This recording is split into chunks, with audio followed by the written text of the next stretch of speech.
Balapan World Superbike, WSBK, di sirkuit Mandalika, Nusa Tenggara Barat menyisakan cerita yang tidak mengenakan bagi seorang pawang hujan bernama Damai Santoso alias Amak Daud, 49.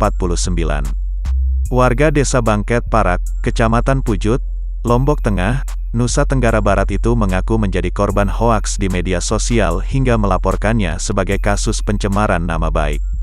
Dugaan hoaks dilakukan salah satunya melalui akun @likuwangso. Akun tersebut menampilkan foto Damai Santoso dengan membubuhkan keterangan bahwa Damai Santoso gagal mengendalikan hujan dalam perhelatan WSBK.